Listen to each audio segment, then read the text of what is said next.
You know, running a small business is tough. Running it right now, trying to rebound from this COVID shutdown, is even harder. And the Small Business Development Center at Illinois Wesleyan University is a big resource for small businesses. And so today, in our monthly Small Business Development Center at Illinois Wesleyan University segment, we're going to meet right now the owner of Pinstripes and Polkadots, Katie Largent. Katie, welcome to the show.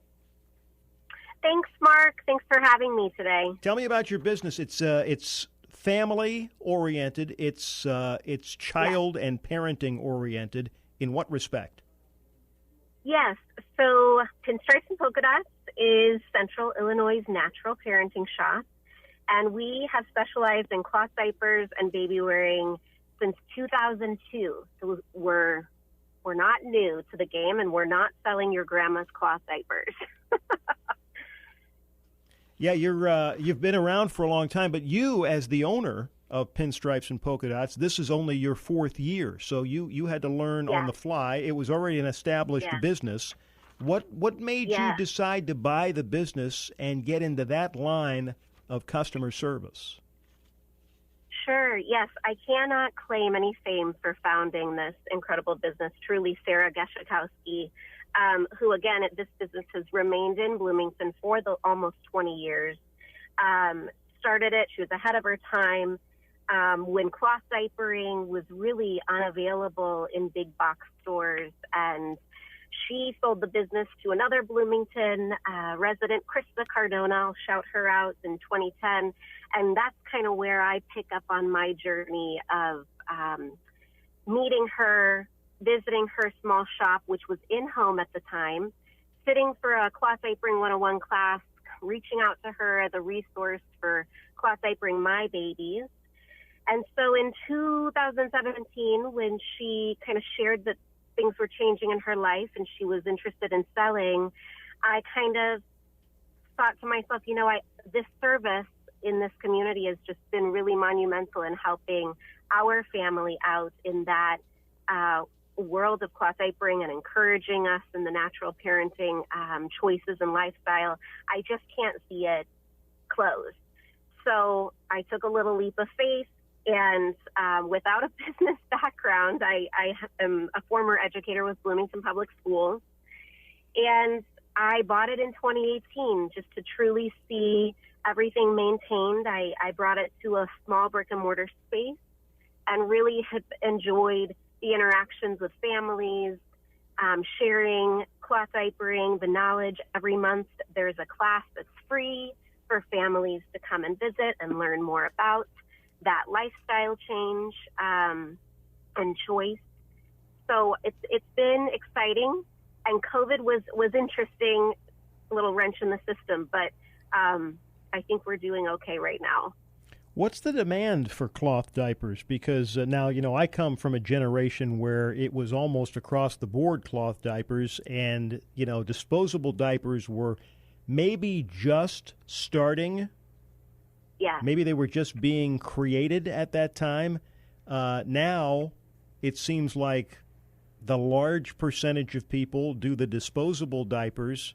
What kind of demand is there still for the old traditional cloth diaper? Sure. I definitely have watched the industry just as a consumer myself, and now as the owner of this business, that truly this is kind of the meat and potatoes of Pinstripes and Polkadots. We do have other products available to families related to cloth diapering, and then also natural parenting, things like baby carriers and things like that.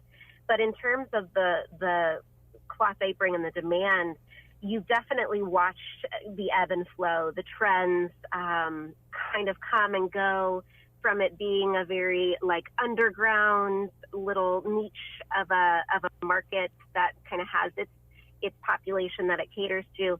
And then actually in recent years, you've seen big box stores like Target and Walmart and the Amazon juggernaut, so to speak, really understand that there is this excitement and need for cloth diapers to be more accessible to families. And so they have taken them on, and you if you hop on their website, you will see those things there, which is very different than how the business started almost 20 years ago. So it has come and gone.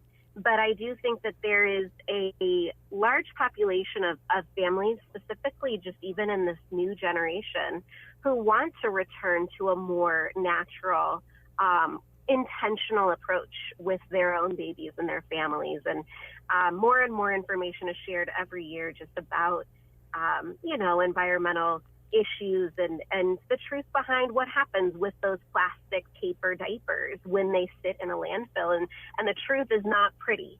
So I think we have a really nice generation who, when the information is available and they have access to it, recognize that choice to go with cloth diapering is the better one for many things: baby, the environment, and also their pocketbook. Our guest is Katie Largent, the owner of Pinstripes and Polkadots, in our monthly Small Business Development Center at Illinois Wesleyan University segment.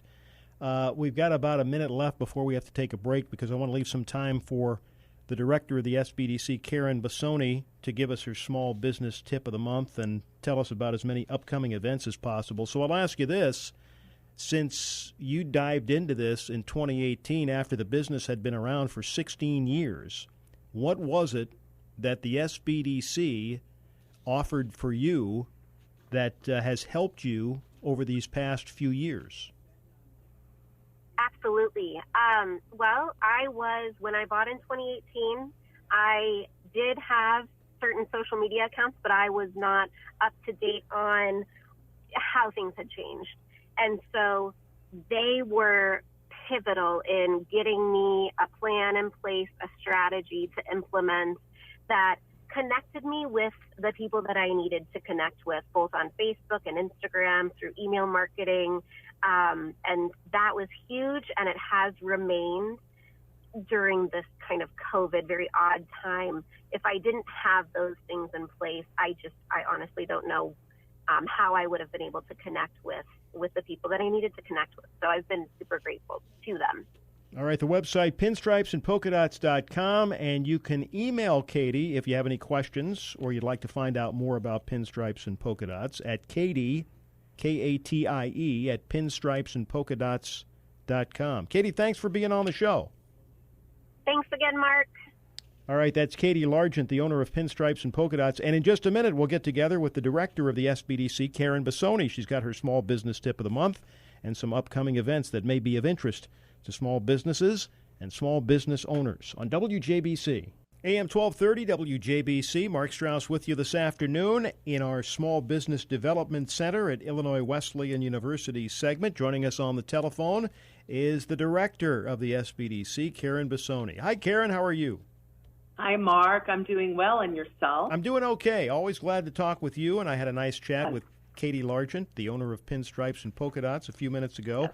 You're here to give us your small business tip of the month. What is it? It is pricing strategies to help grow small businesses. Mark, that is such a popular question during consultation at the SBDC is, wow, I'm a small business, or I'm thinking about starting a small business. How do I determine the best price for my products or services? Well, it's really difficult to set pricing for services. That's a lot more complicated than products, but it's something that's very doable.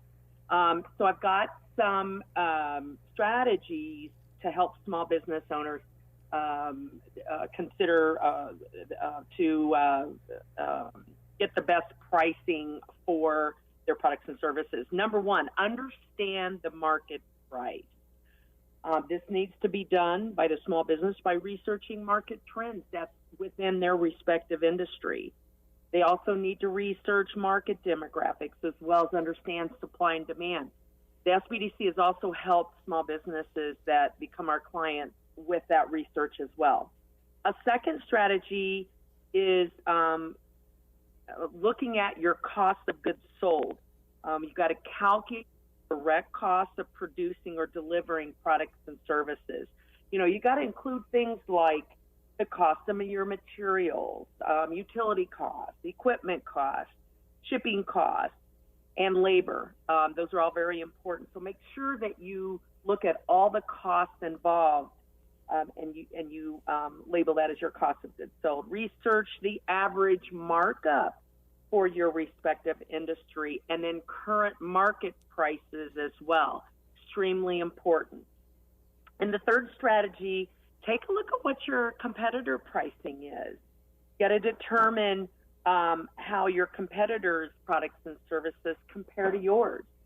Are you a business, a small business that's differentiated and you deliver more value to customers versus your competition? You also have to take into consideration where the competition is physically located compared to you, as well as the market channels they're using versus you. And all of that information together can help you determine the best pricing for your products and services.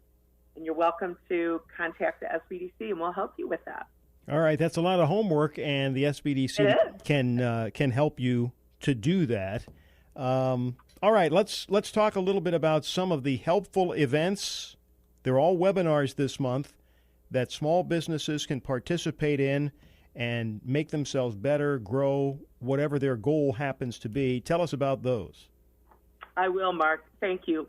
So actually this coming Wednesday, April 28th from 11 a.m. to 1 p.m., it's How to Start a Business in Illinois, and it's in memory of Jack Hart. He's a former McLean County entrepreneur, and we are honoring and memorializing Jack Hart with that seminar. And Lynn Westhoff, she's one of our business advisors at the SBDC, will be providing the webinar. And we're giving a second one May 26th as well, 11 a.m. to 1 p.m. Again, How to Start a Business in Illinois. And then two other events we have in May: Get Set for Success Grant Prep Training with Lynn Westhoff and of the SBDC, and May 12th, 11 a.m. to 1 p.m. Intro to IT Solutions for Small Businesses. We have Josh Kruger, who is the Chief Technology Officer for Integrity Technology Solutions. That's providing that webinar, Mark. Everyone, if you would please go to www.mcleancosbdc.org, find our webinars and register, and we'll see you then. All right. All that information, each of the webinars, the times, the dates, and how to get registered are there. And you can also find the Small Business Development Center on Facebook at IWUSBDC. Karen, Katie, thanks for joining me today, and we'll talk again soon. Thank you, Mark. Thank you so much. Bye. Katie Largent and of Pinstripes and Polkadots, and Karen Bissoni, the director of the SBDC, on WJBC.